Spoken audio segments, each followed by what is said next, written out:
Jasa Marga, pengelola jalan tol itu bikin konferensi pers.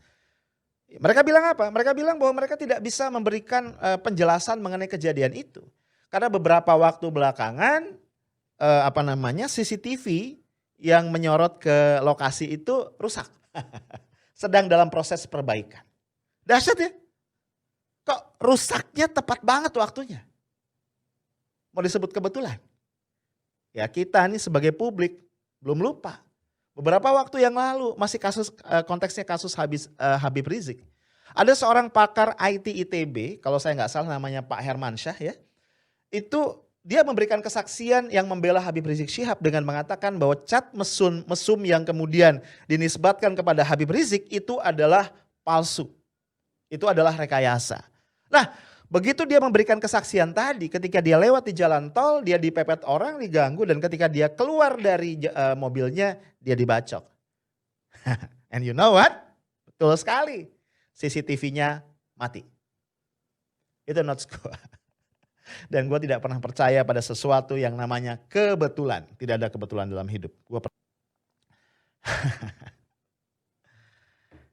Ketika seorang penyanyi yang namanya Glenn Fredly meninggal dunia, Pak Jokowi dalam hitungan waktu yang sangat singkat menyampaikan bela sungkawa atas wafatnya Glenn Fredly. Oke, satu orang wafat dengan wajar karena penyakit yang sudah dideritanya. Dan Glenn Fredly ya nggak mudah-mudah amat juga ya. Sudah cukup lama menikmati dunia, ya cukuplah.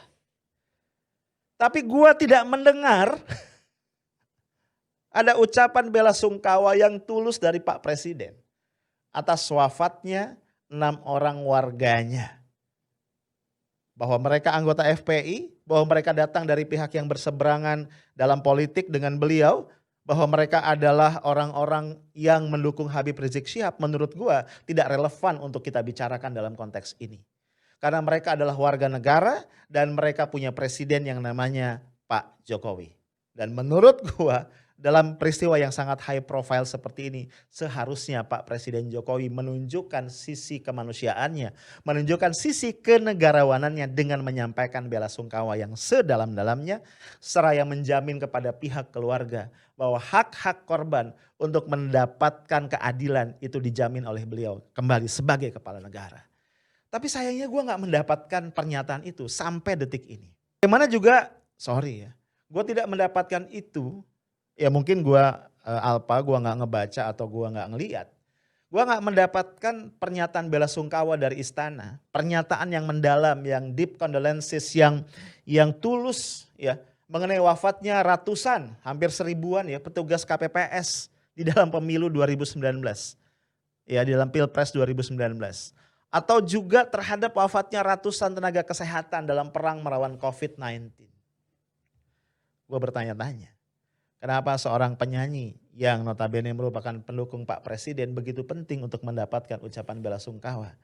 Tapi rakyat yang lain termasuk 6 orang anggota FPI ini seolah tidak penting untuk mendapatkan hal yang sama. Guys, notes gue masih banyak. Tapi notes gue yang paling mendasar adalah 6 orang yang wafat adalah manusia. Gue sebutin satu-satu ya. Yang pertama adalah Andi Oktiawan, 33 tahun. Kemudian Ahmad Sofian, 26 tahun. Faiz Ahmad Syukur, 22 tahun. Muhammad Reza, 20 tahun. Lutfi Hakim, 25 tahun.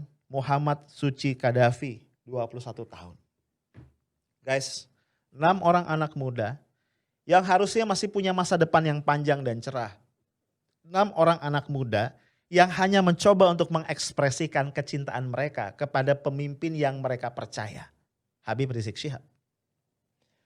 Lalu mereka tewas, mereka wafat, mereka syahid, dan sampai hari ini penjelasannya tidak memuaskan bagi kita dan terutama bagi keluarga. Mereka adalah anak dari ayah dan ibu mereka, cucu dari kakek dan nenek mereka, saudara dari kakak atau adik mereka. Sahabat dari teman-teman mereka, murid dari ustadz yang ngajarin mereka ngaji. Mereka adalah manusia yang punya keluarga, punya sahabat, punya orang-orang yang mencintai. Gue cuma ingin mengatakan, mengingatkan kepada pihak-pihak yang menjadi pelaku tindakan zalim ini, kepada pihak-pihak yang mencoba untuk menyembunyikan fakta, kepada pihak-pihak yang mencoba untuk merekayasa. Bayangin, kalau orang-orang yang tersakiti, kalau orang-orang yang terzalimi itu kemudian menadahkan tangan ke langit kepada Allah Tuhan yang Maha Kuasa, maka tidak ada hijab antara doa mereka dan Allah yang Maha Kuat. Dan ketika Allah mengabulkan doa itu akan dahsyat akibatnya. Gue jarang mengutip ayat, mengutip hadis, mengutip dalil karena gue bukan ustadz. Cuman gue tahu ada sebuah hadis yang mengatakan, bagi Allah Subhanahu wa Ta'ala, ketika ada seorang beriman itu tertumpah darahnya dengan cara yang tidak hak, adalah lebih ringan jika dunia dan seisinya ini hancur ketimbang itu terjadi. Gua tahu ada sebuah hadis yang mengatakan bahwa neraka jahanam adalah tempat kembali yang layak bagi mereka yang menumpahkan darah orang yang beriman. Gue cuma ingin mengatakan, hati-hati. Kita bisa merekayasa sesuatu di dunia, tapi keadilan Tuhan tidak akan pernah bisa kita abaikan. Ya, jadi kalau Anda melihat akar persoalannya, maksud saya apa yang terjadi antara FPI dengan polisi sekarang ini itu ekses dari persoalan-persoalan leadership secara nasional gitu. Ya, sejak Habib Rizik turun di airport itu istana udah semacam kebakaran jenggot karena gagal mengantisipasi. Intelijen juga tidak bisa membuat prediksi terhadap masa Habib Rizik di situ. Mahfud MD masih mengecilkan FPI pada waktu itu. Jadi semua ini, semua penggalan ini, puzzle ini, kalau kita bikin mosaiknya, terlihat bahwa berantakan koordinasi kekuasaan, berantakan koordinasi intelijen, berantakan kemampuan analisis dari istana terhadap keadaan itu. Kan orang akhirnya melihat Habib Rizik sebagai si pitung dari Petamburan yang jadi simbol dari perlawanan moral itu. Kendati sebagian orang menganggap ya Habib Rizik cacat moralnya banyak, iya, tetapi istana itu lebih banyak cacatnya tuh. Dan pembuktian terakhir adalah ditangkapnya Mensos. Dan itu adalah cacat moral tertinggi. Sehingga Habib Rizik dan FPI jadi tumpuan harapan itu. Nah, kita sebetulnya ingin agar supaya harapan terhadap perubahan itu dilembagakan melalui oposisi. Dilembagakan melalui kegiatan pers yang beradab itu. Dilembagakan melalui diskusi-diskusi civil society. Tapi justru bagian itu yang dihalangi oleh kekuasaan, oleh pemerintah. Jadi gangguan di istana itu lebih karena karena moral istana yang merosot aja kan. Jadi ada demoralisasi di istana, impact-nya adalah perkelahian antar warga negara, antar politisi. Lalu soal-soal semacam ini ingin diselesaikan oleh aparat keamanan itu, yang cara melihatnya juga di luar prinsip-prinsip persaingan politik mestinya tuh. Ya. Tapi karena terbawa dengan suasana politis, maka begitulah 6 orang jadi korban. Ya, ya. Baik, Bung Rocky kita amati terus perkembangan dari kasus ini, karena bukan hanya kita di Indonesia seperti Anda sampaikan tadi, mata dunia internasional juga tengah mengawasi Indonesia saat ini. Ya, saya kira itu poin kita hari ini, bahwa demokrasi itu adalah taruhan terakhir bangsa ini. Kalau kita gagal, maka akan terus ada kekerasan menjelang 2024 dan itu akan ada eskalasi terus-menerus. Ya. Kita masuk dalam jebakan perang saudara. Itu yang mesti kita hindari. Ya. Salam. Baik, terima kasih, Bung Rocky. Informasi dari pihak kepolisian dan informasi dari Front Pembela Islam. Informasi dari pihak kepolisian mengatakan bahwa mereka sedang membuntuti, mengikuti iring-iringan dari mobil yang dikendarai oleh Habib Rizik Syihab dan para pengawalnya. Dan kemudian terjadi tembakan-tembakan. Dan mereka kemudian menembak balik, 6 orang meninggal. Itu versi polisi yang saya baca di dalam berita. Versi FPI mengatakan Habib Rizik Syihab dan keluarga sedang menuju ke wilayah Karawang Timur, paling tidak itu di tol Karawang Timur, dan dihadang oleh orang tak dikenal. Artinya orang itu tidak menggunakan identitas atau seragam. Kemudian mereka menembaki mobil dari para pengawal Habib Rizik dan kemudian mereka diculik tidak diketahui keberadaannya. Bahkan ada berita sebelumnya mengatakan tidak diketahui keberadaan mereka. 6 orang dari anggota Laskar FPI ini. Kemudian kita ketahui juga dalam rilis yang saya baca bahwa Habib Rizik bersama keluarga dekat, keluarga inti, hendak melakukan pengajian terbatas bersama keluarga inti. Dua informasi ini kalau kita lihat merupakan informasi yang saling bertolak belakang. Pertama, saya ingin menanggapi bahwa bagaimanapun peristiwa apapun, apalagi dalam sebuah peristiwa yang tidak ada kaitannya dengan terorisme, tidak ada kaitannya dengan separatisme, tidak boleh ada darah yang tumpah. Karena konstitusi kita mengatakan melindungi segenap tumpah darah Indonesia. Habib Rizik dan para pengikutnya adalah warga negara Indonesia, warga yang terhormat. Saya kira di sini bisa diselidiki, bisa terjadi abuse of power, kesewenang-wenangan melebihi dari apa yang dilakukan. Karena senjata itu ada aturannya, bagaimana menembak dan seterusnya. Saya yakin bahwa Habib Rizik dan para pendukung Habib Rizik adalah orang-orang warga Muslim di Indonesia yang cinta damai, cinta kepada tanah air, cinta kepada bangsa ini. Tidak akan menggunakan kekerasan, tidak akan menggunakan senjata. Dan senjatanya dari mana? Oleh karena itu menurut saya peristiwa ini harus segera diselidiki. Kalau perlu oleh sebuah tim yang independen, tim gabungan pencari fakta yang independen. Sehingga betul-betul terungkap siapa yang melakukan kesalahan. Saya bersaksi bahwa Habib Rizik adalah orang yang baik, orang yang banyak pengikutnya, dan saya yakin beliau cinta kepada tanah air. Tetapi belakangan ini dengan kedatangan beliau yang mendapatkan sambutan dari lautan manusia, kelihatannya ada yang merasa terganggu. Bahkan ada 2 Kapolda yang dicopot dan 2 Kapolres yang juga dicopot. Kenapa Habib Rizik harus dijadikan momok, harus dijadikan musuh dari aparat keamanan kita, dari pemerintah kita? Ada apa? Saya melihat Habib Rizik dicintai oleh banyak orang. Tidak mungkin ada yang menjemput datang bersusah payah ke bandara sebanyak itu. Lautan manusia, ratusan ribu bahkan jutaan. Tidak mungkin orang mendatangi Habib Rizik ketika di Mekah. Para jamaah umroh, para jamaah haji datang ke rumah beliau hampir setiap hari, ratusan orang. Dan juga didukung oleh ulama-ulama yang ada di Saudi dan juga di Timur Tengah. Ada apa dengan aparat penegak hukum kita? Kenapa berusaha mencari-cari kesalahan? Soal kerumunan sudah jelas ada aturannya, sudah ada denda yang dibayarkan 50 juta. Padahal juga banyak kerumunan-kerumunan lain yang tidak diselidiki oleh aparat kepolisian. Termasuk di dalam acara pilkada, acara maulid-maulid di berbagai tempat, acara keagamaan di tempat lain, acara apel dan sebagainya. Jadi ada diskriminasi hukum di sini yang jelas.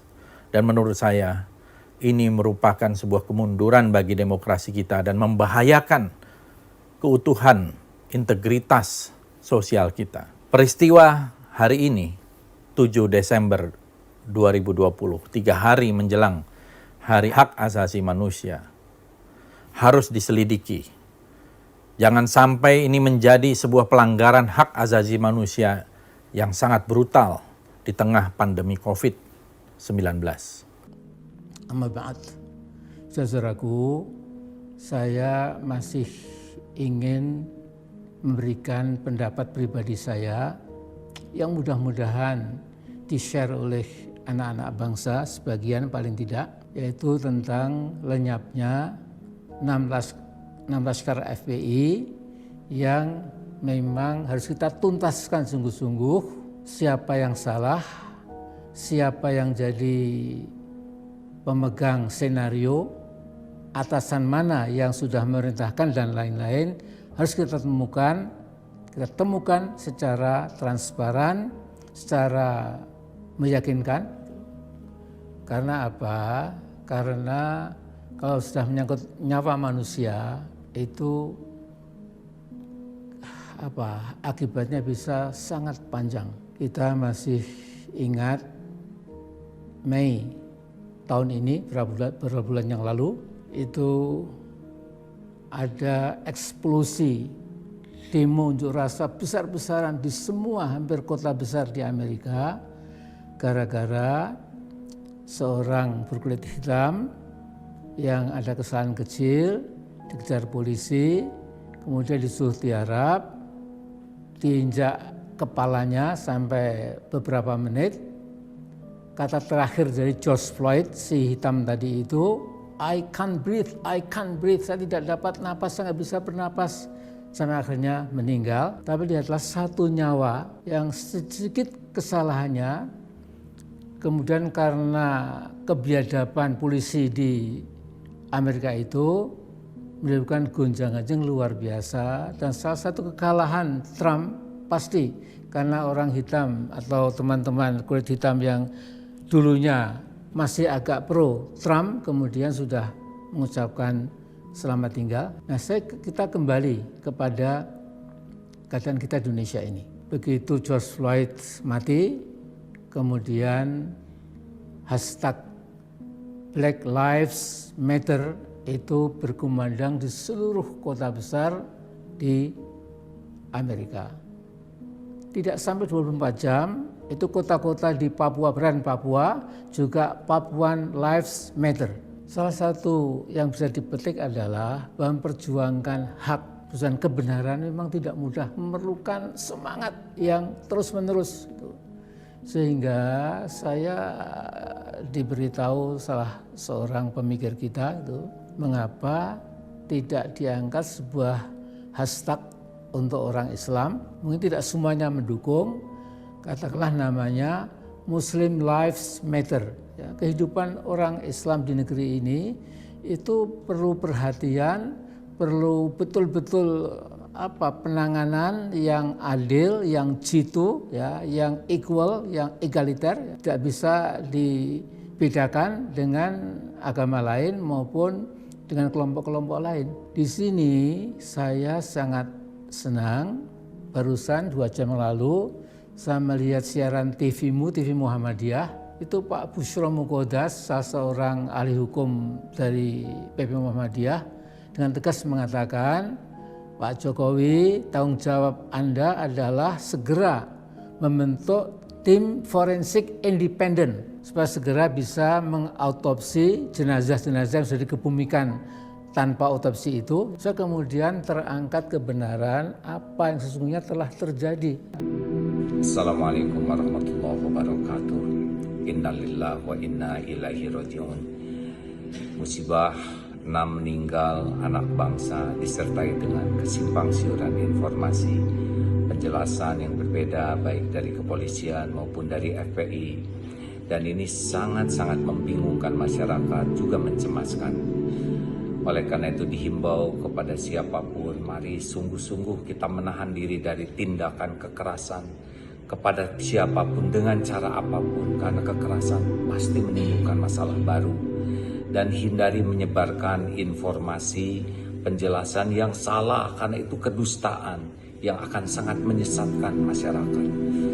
Yang kedua, semoga akan ada lembaga independen yang dipercaya oleh seluruh masyarakat untuk bisa mengungkap semua ini dengan sejelas-jelasnya, setransparan mungkin, sehingga kebenaran itu nyata dan keadilan itu terbukti.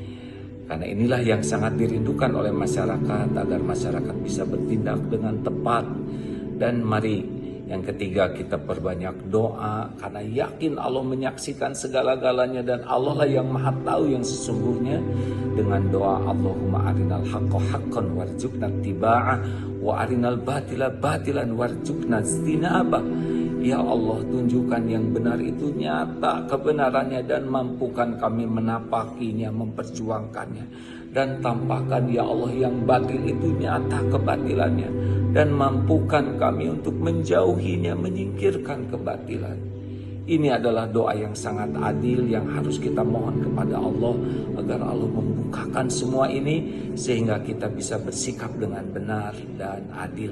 Saya sampaikan duka cita kepada keluarga besar saudara-saudara kami yang kami cintai, Saudara Faiz Ahmad Syukur, Andi Uktiawan, M. Riza, Muhammad Suci Khaddafi, Lutfil Hakim, dan Ahmad Sufyan. Semoga mereka ini diterima di sisi Allah sebagai syuhada dan keluarganya diberikan oleh Allah kesabaran dan ikhlas menerima ujian ini. Dan mudah-mudahan dengan kejadian ini kita bisa mengambil hikmah dan pelajaran. Jangan sampai terbancing emosi dan timbul fitnah yang lebih besar. Mari kita sama-sama menyatukan dan merapatkan saf kita. Bersama-sama mencari solusi melalui komunikasi dan dialog yang baik. Dan saya harap aparat penegak hukum agar menjalankan keadilan yang sebenar-benarnya dan juga menjalankan keadilan sosial untuk seluruh rakyat Indonesia. Jangan sampai insiden ini membuat masyarakat kebingungan. Malah yang batil jadi hak, yang hak jadi batil. Dan saya harap mudah-mudahan dengan kejadian ini bisa terbongkar motifnya dan juga bisa menjalankan hukum seadil-adilnya terhadap orang yang terlibat dalam kasus ini. Dan mudah-mudahan tidak sampai terulang lagi. Semoga kita semua diampuni oleh Allah. Lillahi ma akhadh, wa lillahi ma a'ta, wa kullu syai'in 'indahu bi ajalin musamma. Allahumma ighfir lahum warhamhum. Allahumma ighfir lahum warhamhum. Wa'afihim wa'fu anhum. Wa akrim nuzulahum. Wa wassi' mudkhalahum. Allahumma anzil ala quburihim ad-diya wal nur wal fushhata was surur. Jazihim bil hasanati ihsana wa bis sayyiati 'afwan wa ghufrana. Allahumma taqabbalhum shuhada'a 'indak. Allahumma taqabbalhum shuhada'a 'indak. Allahumma taqabbalhum shuhada'a 'indak برحمتك يا أرحم الراحمين. الفاتحة.